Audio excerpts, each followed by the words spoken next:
Hi, welcome to Techie Dialogue.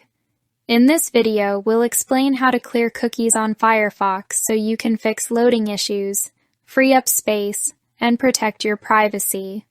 Step 1. Open Firefox and click the menu button with 3 horizontal lines in the top right corner. This opens the main menu where browser settings are located. Step 2. Click History from the menu. This section contains your browsing activity. Step 3. Select Clear Recent History. A new window will open with history removal options. Step 4. Choose the time range you want to clear, such as last hour, today, or everything. You want to remove the cookies and site data. Step 6. Click the checkbox The Cookies and Site Data, then click Clear. Firefox will delete the selected data from your browser. Your browser cookies are now successfully cleared.